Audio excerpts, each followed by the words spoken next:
I stood in the wreckage of what used to be my kitchen, staring at the hole where the tornado had ripped through the roof.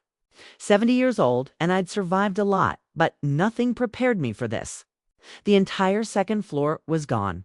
Just gone. Like God had reached down and erased 43 years of memories with one swipe of his hand. My neighbor found me sitting on what was left of the porch steps, still holding a coffee mug I'd somehow grabbed on my way out. The tornado sirens had given us maybe 2 minutes. 2 minutes to decide what mattered. I grabbed the mug. Everything else, photos of my late husband Thomas, my grandmother's quilt, the wooden toy box I'd saved for grandchildren that never came, all of it was somewhere in Oklahoma now, scattered across fields I'd never see. Mrs. Patterson wrapped a blanket around my shoulders. But I couldn't stop shaking. Not from cold. From the weight of understanding that in 60 seconds, your entire life can become nothing but splinters and dust. The insurance man came the next morning. He wore a polo shirt with the company logo and had the kind of face that apologized before his mouth did. Total loss, he said, clicking his pen. With your policy limits and the deductible, you're looking at maybe $75,000, maybe less, depending on what we find. $75,000 for a lifetime. I called my son that afternoon. Jacob lived 2 hours north in Edmond. In one of those new developments where every house looks like it was designed by the same tired architect. He'd moved there 6 years ago when he made partner at his law firm. We talked maybe once a month. Careful conversations where we both pretended we were closer than we were. "Mom," he said, and I could hear something tight in his voice. "What happened?" "The tornado took the house, Jacob. Everything's gone." There was a pause that felt like falling. "Are you hurt?" "No, just some bruises. But I need somewhere to stay while I figure things out." Another pause. This one, longer. "Mom, let me talk to Amber. We'll call you back." Amber was his wife of 3 years. 32 years old, blonde, worked in pharmaceutical sales, and had opinions about everything from the thread count of sheets to the correct way to load a dishwasher. I'd met her exactly 4 times. She smiled a lot, but her eyes never joined in. They called back an hour later. Jacob's voice had that false brightness people use when they're about to disappoint you. So we talked, and here's the thing, Mom. Our house is really more of a showcase right now. Amber's been staging it for some magazine feature, and we've got clients coming through. It wouldn't be comfortable for you. A showcase. My son's house was a showcase. And his mother, who just lost everything, was an inconvenience that didn't match the aesthetic. "What about your guest room?" I asked, hating the pleading in my voice. "Amber uses it for her home office. She's got product samples everywhere, a whole system. It would take weeks to clear out." I sat in Mrs. Patterson's tiny apartment, surrounded by her cat figurines and the smell of lavender potpourri, and felt something inside me crack. Not break, crack. Like the foundation of a house that's about to collapse but hasn't quite fallen yet. "I understand," I said quietly. "I'll figure something out." "Mom, don't be like that. We're trying to help. We'll send you some money for a hotel." Amber found a nice extended stay place near the outlet mall. Very clean. A hotel. Near an outlet mall. Where I could be very clean while I tried to rebuild a life from nothing. I hung up before he could hear me cry. That's when I remembered the letter. It was in my purse, the one thing besides the coffee mug that survived. I'd carried it for 42 years, moved it from wallet to wallet, purse to purse, never quite able to throw it away. The paper was thin now, soft from being unfolded and refolded countless times over for decades. The ink had faded to a pale blue, but I could still read every word. "Grace, I know you're marrying Robert next month, and I respect your decision. But I need you to know that what we had was real. I'm heading to Denver to start the construction company I always talked about.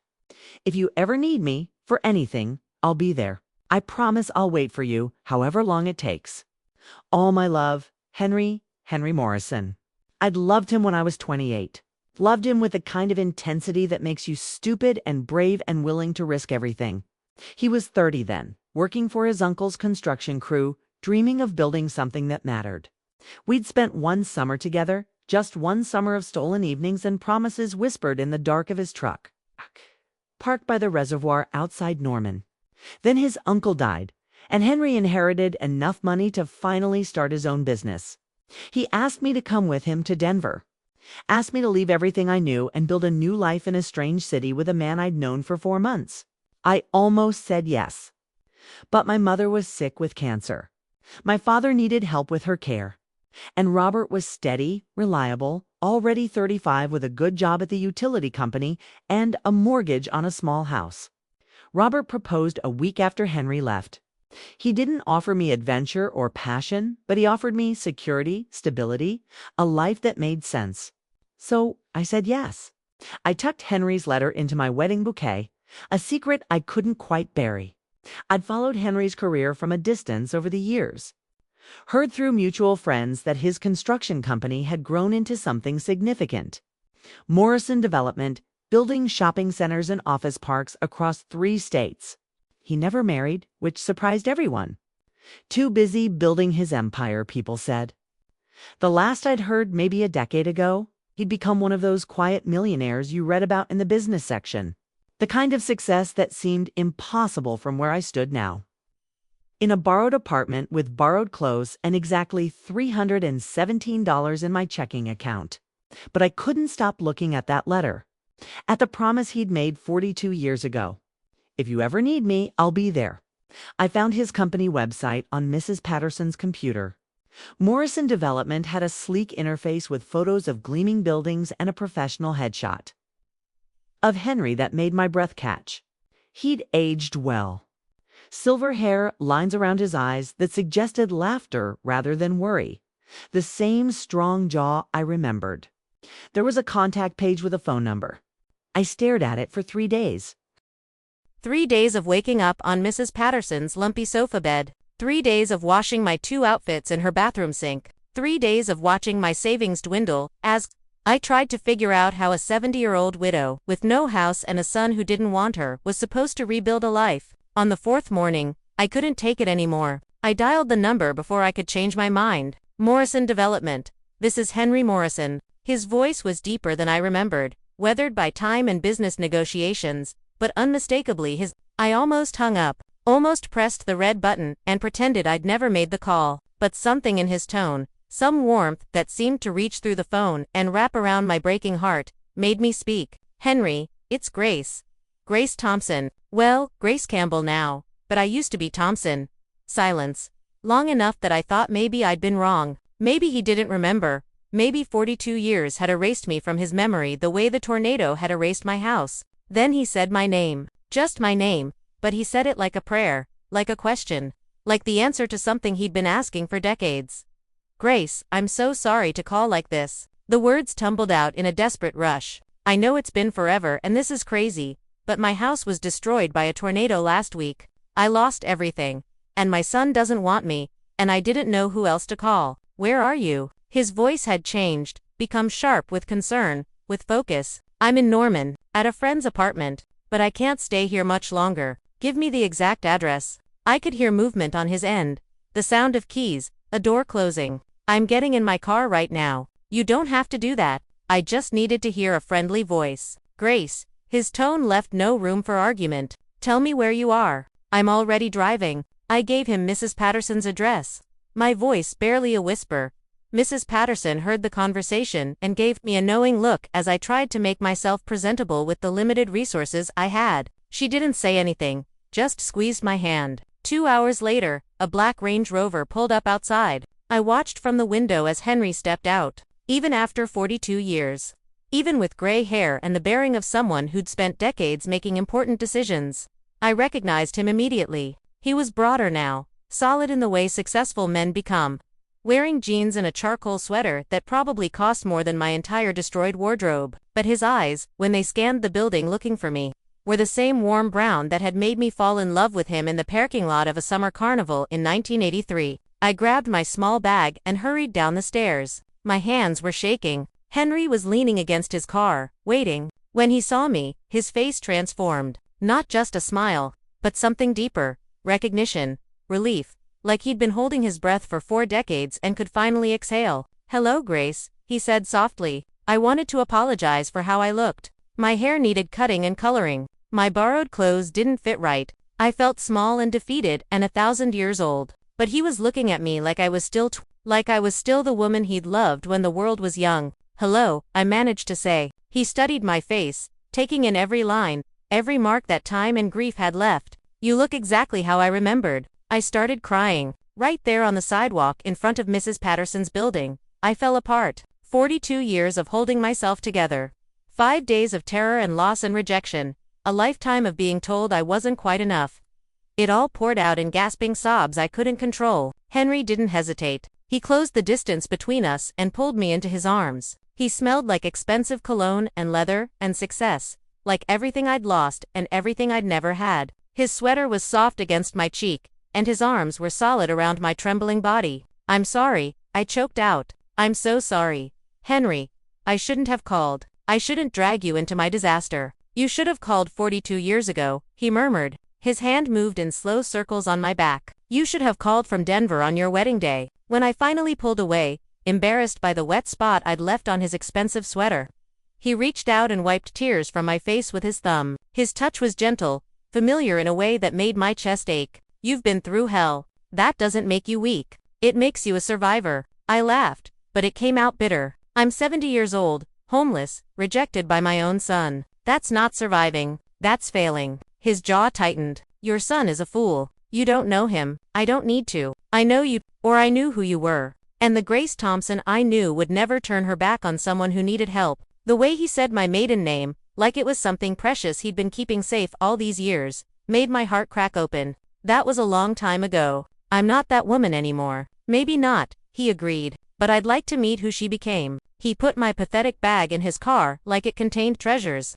As he opened the passenger door, I hesitated. "Where are we going?" "Home," he said simply. The drive to Denver took us through changing landscapes, from the flat Oklahoma plains to the rising foothills of Colorado. Henry didn't push me to talk. He just drove, occasionally glancing over to make sure I was real, that I was really there. We stopped once for coffee, and he insisted on buying me lunch at a small diner off the highway. I protested, but he waved me off. "Grace, I've waited 42 years for this. Let me buy you a sandwich." His house, when we finally arrived, took my breath away. Not because it was massive or ostentatious, but because it was beautiful in the way real homes are beautiful.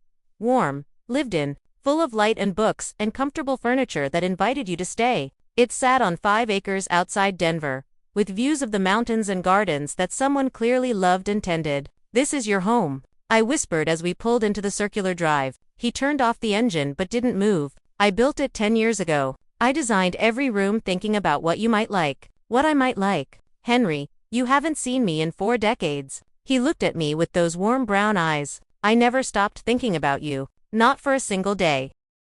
The first week in Henry's house felt like living in a dream I was afraid to wake from. He gave me the entire West Wing, a suite of rooms with windows overlooking his gardens and the mountains beyond. The bedroom alone was larger than my old living room, with a bed so soft I thought I might sink through to another dimension. There was a sitting area with a fireplace, a bathroom with a tub that could fit 3 people, and a walk-in closet that echoed when I opened the door because I had almost nothing to put in it. I tiptoed around, afraid to touch anything, afraid to leave evidence that I'd been there. But Henry was patient. He had a housekeeper named Rosa, who came twice a week, but on the other days, I found myself gradually taking up space. Making coffee in the mornings. Cooking simple dinners because I needed to feel useful, needed to contribute something. The first time I made dinner, just chicken and rice with vegetables from his garden. Henry looked at the plate like I'd presented him with a miracle. "When's the last time someone cooked for you?" I asked. He thought about it.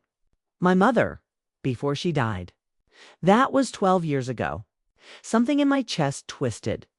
This successful, accomplished man had been eating restaurant food and takeout for over a decade. Nobody had made him a meal in his own home. Nobody had cared enough to notice he might want something as simple as dinner at his own table. We fell into routines that felt both new and ancient. Mornings on the back porch with coffee, watching the sunrise over the mountains. Afternoon walks through his property, where he showed me the fruit trees he'd planted and the greenhouse where he grew tomatoes as a hobby. Evenings by the fireplace, talking through 42 years of separate lives. I told him about Thomas, about the good marriage we'd had, stable and comfortable, if not passionate. About Jacob, the baby I'd wanted so desperately, who grew up to be someone I'd barely recognized. About the slow erosion of widowhood, the way you become invisible once your husband dies. How people stop seeing you as a whole person. He told me about his business, how it had grown from a two-man operation to a company with over 300 employees. About the women he'd dated, accomplished, and beautiful, who looked perfect next to him at charity events, but who never made him feel complete. There was one woman, he said one night as we sat by the fire. Catherine. She was an interior designer, brilliant, elegant. Everyone said we were perfect together. I felt a spike of jealousy that surprised me.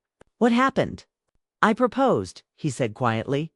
5 years ago on New Year's Eve. Big production, rooftop restaurant, expensive ring. She said yes. We set the date for the following autumn. But as we got closer to the wedding, I kept feeling like something was wrong. Not with her. She was everything anyone could want. But with me. He paused, staring into the flames. 2 weeks before the wedding, I called it off. Henry, no? What did you tell her? The truth. He looked at me steadily. That I was still in love with a woman I'd known 42 years ago. And it wouldn't be fair to marry her while my heart belonged to someone else. The words hit me like a physical blow. You canceled your wedding for me. For the memory of you, he corrected. For the possibility that someday you might need me, and I'd be here waiting like I promised. I looked at this man who'd built an empire, who could have had anyone, who'd spent 4 decades keeping a promise to someone who'd chosen another life. This is insane. It is, he agreed. But so is carrying someone's letter in your purse for 42 years. He was right. We were both insane. Both haunted by what might have been, but somehow our particular brand of crazy had brought us back together. For weeks after I arrived, Jacob called. I was in Henry's kitchen making soup, actually humming to myself when my phone rang. Jacob's name on the screen made my stomach clench. Hello, sweetheart, I said, keeping my voice neutral. Mom? His tone was carefully controlled. I've been trying to reach you. Your phone keeps going straight to voicemail. That was true. I'd been avoiding his calls, not ready to deal with whatever guilt or obligation he might try to impose. I've been busy. Busy doing what? Mom, you checked out of that hotel weeks ago. Where are you living? I looked around Henry's beautiful kitchen, at the fresh flowers he'd brought from the garden that morning, at the expensive cookware hanging from hooks above the island. I'm staying with a friend. What friend? You don't have friends with this kind of money? The assumption offended me.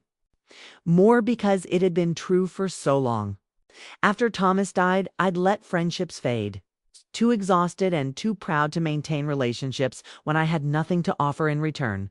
Would that surprise you? I said coolly. There was a pause. Mom, we need to talk. Amber and I have been discussing things, and we think maybe we were too hasty. Maybe you could stay in our guest room after all. Just until you get back on your feet.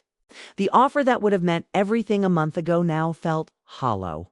Insulting, even. What changed your mind? Another pause. We realized we were being selfish. Families should stick together. What he meant, I realized, was that someone had told him about the Range Rover parked outside Mrs. Patterson's building. Someone had mentioned his mother was seen with a well-dressed man in an expensive car. Jacob was curious, and curiosity had made him generous. That's very kind of you, I said. But I'm perfectly happy where I am. Mom, you can't just move in with some stranger. It's not safe. What do you even know about this person? I know he's never made me feel like a burden, I said quietly. I know he values my company. I know he tells me I'm beautiful every single morning. And I know he kept a promise he made 42 years ago. The wedding wasn't like my first one.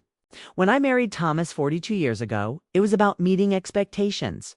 White dress, church ceremony, reception at the community center with a DJ and a cash bar.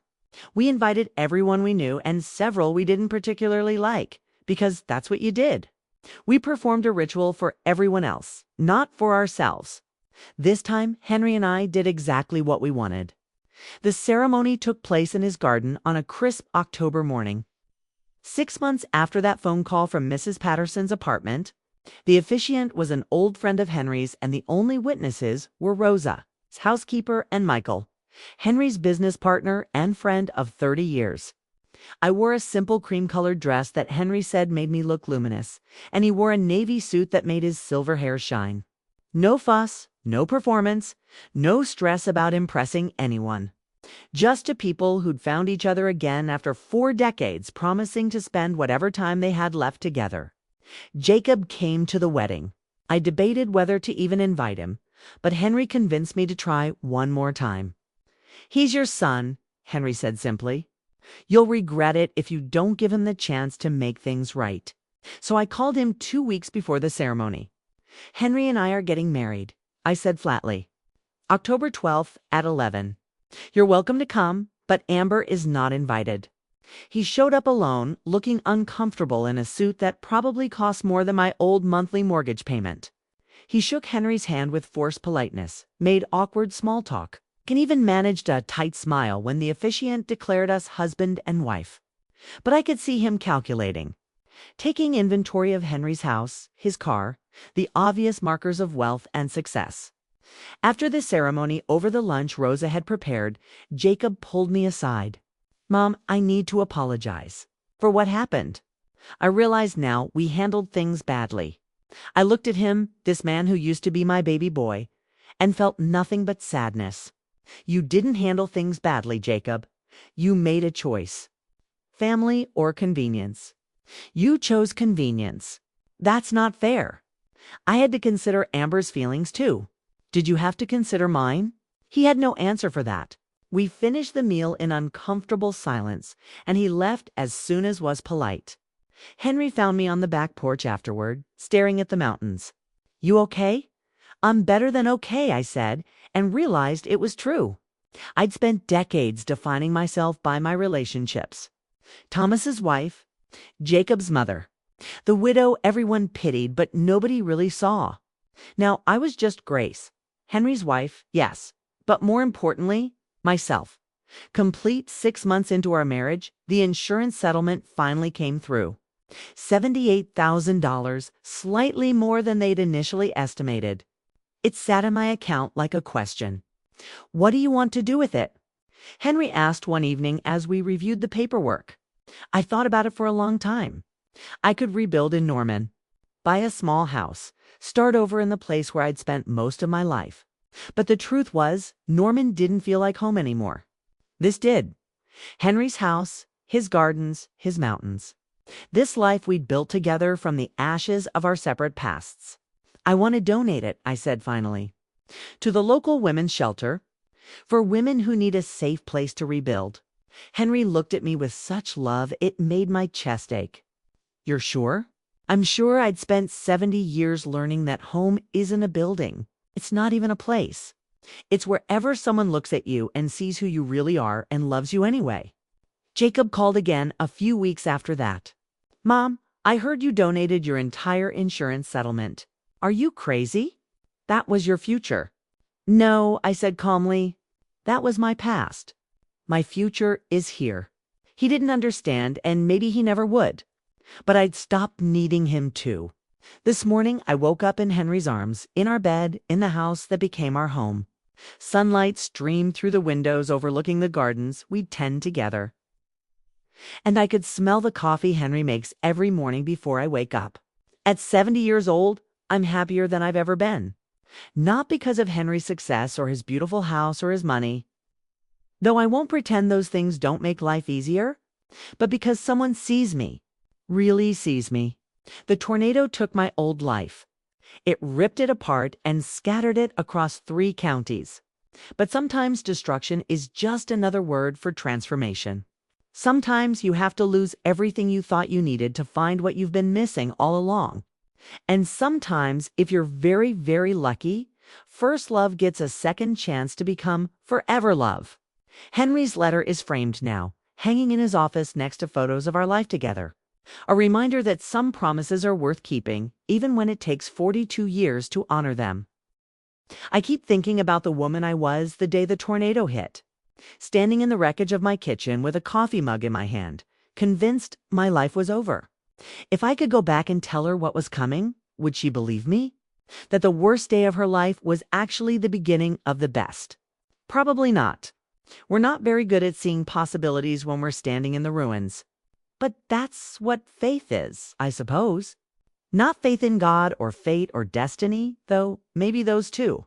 Faith that even when everything falls apart, even when the people you thought would catch you let you fall, even when you're 70 years old with nothing but a borrowed suitcase and a letter you've carried for 4 decades, there's still a chance for something beautiful. Henry and I are planning a trip to Italy next spring. He's always wanted to go, and I've never been anywhere. We spend our evenings looking at photos of Tuscany, planning vineyards to visit, and trattorias to try. Sometimes I catch him watching me instead of the computer screen, smiling that private smile that still makes my heart skip. "What?" I ask. "Just thinking how lucky I am," he says, "that you finally came home." I think about that word, home. I spent 43 years building a home in Norman, decorating rooms, hanging photos, creating a life. And a tornado took 60 seconds to erase all of it. But it turns out home was never that house. Those things that carefully constructed life. Home was always here, waiting. In the promise a man made when we were young. In the patience that kept him waiting. In the love that survived for decades of separation and grief and wrong turns. Jacob calls occasionally now. Brief conversations where we're polite but distant. He's still with Amber, still living in his showcase house, still prioritizing comfort over connection. I hope someday he understands what he chose. But I've stopped waiting for his apology, stopped hoping he'll become the son I wanted him to be. Sometimes love means letting people go, even when they're your own child. Especially then. Mrs. Patterson visited last month. Henry flew her out and put her up in a hotel downtown, insisted on giving her a proper vacation. She walked through the house with her hand over her mouth, kept touching things like she was afraid they might disappear. "Grace Campbell," she said, shaking her head. "Look at you. Look at this life." I hugged her tight. "Thank you for taking me in, for giving me a safe place when I had nowhere to go." She pulled back, tears in her eyes.